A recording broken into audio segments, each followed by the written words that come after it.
Setelah membunuh Jin Chang, beberapa budak sucinya juga ikut meledak dan mati tidak.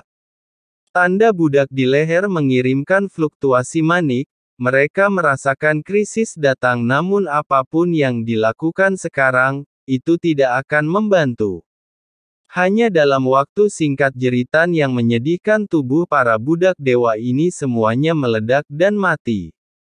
Semuanya berbalik terlalu cepat sepertinya tidak ada yang bisa bereaksi, hanya Long Biao yang merangkak di tanah, menangkupkan tangannya dan beri penghormatan kepada Xiao Yan, segera kembali ke gua, Xiao Yan berkata dengan lembut setelah mengatakan itu, tubuhnya bergerak Zonggu dan yang lainnya kembali ke gua satu demi satu.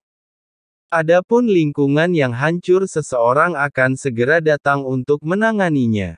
Sepertinya tidak pernah terjadi apa-apa di sini, setelah memasuki gua Zong, bahkan menangkupkan tangannya dan berlutut di hadapan Xiao Yan, tidak harus seperti ini cepat bangun, segera obati cedera masih ada beberapa hal yang perlu kamu lakukan bersamaku, setelah Xiao Yan masuk ke dalam gua, duduk bersila melihat Zonggu, berlutut untuk mengucapkan terima kasih angkat tangan Anda dengan lembut, kali ini saya memasuki gerbang kuno.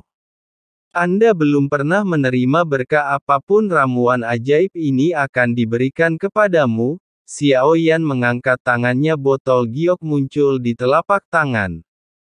Ramuan ini adalah ramuan umum para dewa dan setan, dalam waktu singkat mampu meningkatkan kekuatan fisik yang sebanding dengan dewa asli, obat mujarab tempur semacam ini selain menjadi sarana penyelamatan jiwa, Anda juga bisa mendapatkan efek berbeda lainnya setelah menelannya segera, Xiao Yan melihat ke arah Yongdong, yang tanda bintang di antara alisnya redup.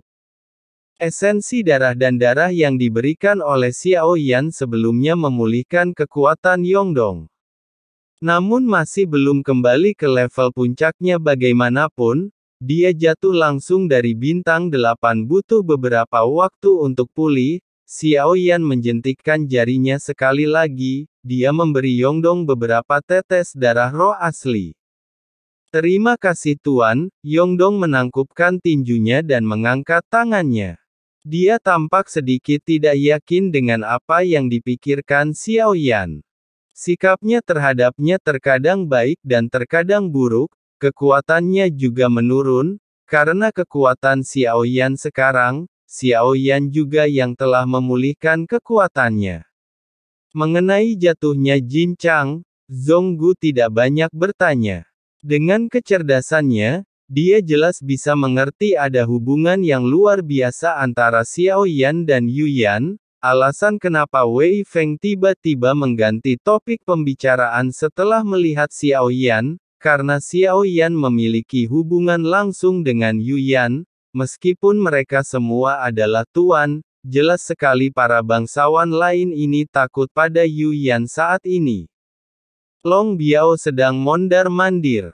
Tapi sepertinya Xiao Yan tidak bisa melihatnya, apa yang sedang kamu lakukan seperti monyet gila jika Anda melompat lagi, keluarlah Xiao Yan, yang benar-benar tidak tahan lagi, melihat ke arah Long Biao dan berteriak.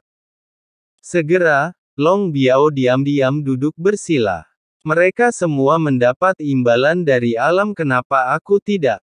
Pada saat ini Long Biao tiba-tiba merasakan kesemutan di lehernya. Lalu dia mengulurkan tangan dan menyentuh bahunya.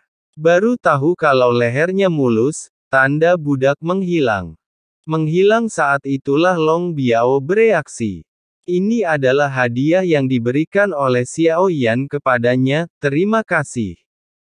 Ya Tuan terima kasih, dibandingkan dengan hadiah apapun tidak ada yang membuat Long Biao lebih bahagia daripada dibebaskan dari perbudakan, dia bahkan tidak tahu bagaimana Xiao Yan melakukannya, baru saat itulah saya mengerti kenapa Xiao Yan tidak takut. Dia bisa mematahkan tanda budak kapan saja, tidak menimbulkan ancaman sama sekali. Xiao Yan tidak peduli untuk memperhatikan Long Biao beralih untuk melihat Zonggu, Setelah kamu pulih dari cederamu, ikutlah denganku ke aula semua orang suci, kata Xiao Yan. Baiklah senior, hanya saja kami tidak memiliki banyak nilai kontribusi sekarang, kata Zhonggu sambil tersenyum masam. Tidak ada nilai kontribusi, tidak mungkin pergi ke Halloween Hall dan mengambilnya secara langsung. Itu sebuah masalah. Bagaimana kalau pergi ke aula budak Dewa Shuro lagi? Xiao Yan menyentuh dahinya. Ini satu-satunya jalan. Aula budak Dewa Sura adalah cara tercepat untuk mendapatkan poin kontribusi. Zhonggu mengangguk dan berkata, saat mereka berdua sedang mengobrol, suara seperti lonceng perak terdengar dari luar gua. Suamiku akan pergi ke aula semua orang suci, kenapa kamu tidak mengajakku ikut bersamamu? Saya juga memiliki nilai kontribusi. Saat suara itu keluar, sesosok cantik masuk dari luar gua. Mengenakan rok pendek berwarna hitam, sosok montok ditampilkan, menggerakkan dua kaki panjang seputih batu giok di gua yang gelap, tampaknya bersinar. Orang yang datang tidak lain adalah Yu Yan. Xiao Yan tidak terkejut selama dia belum meninggalkan alam iblis Halloween. Wanita ini tidak akan pernah membiarkannya pergi, tentu karena Xiao Yan telah memilih untuk datang ke alam iblis Halloween lagi. Ada juga beberapa alasan. Tepat sekali, ayo pergi. Xiao Yan berdiri menyesuaikan jubahnya. Setelah mengangguk sedikit, dia langsung berjalan saat melewati Yu Yan. Tampilan dan wajah dingin Xiao Yan, dan sepertinya wanita ini terpesona. Di mata Zhonggu dan lainnya saya melihat senyum cerah seperti bunga persik di wajah Yu Yan. Ikuti jejak Xiao Yan dan keluar dari gua. Suamiku, apakah dia dan Tuan Yu Yan sudah menikah? Apa yang terjadi? Saya melihat pria itu tidak mengenakan apa-apa sebelumnya. Apakah mereka bersama? Long Biao berkata dengan aneh. Zhonggu tersenyum pahit dan menggelengkan kepalanya. Apa yang terjadi di antara orang-orang kuat ini? Bukan hak mereka untuk berdiskusi, kata-kata seperti itu. Long Biao, jika Anda tidak berhati-hati, nyawa Anda akan hilang. Zhonggu hanya bergumam pelan. Dia tidak banyak bicara. Di aula semua orang suci, dua sosok berjalan. Di antara mereka semua orang di sekitar menatapku dengan hormat. Saya melihat Yu Yan memegang lengan Xiao Yan. Sentuhan kelembutan itu menjuntai di lengan Xiao Yan.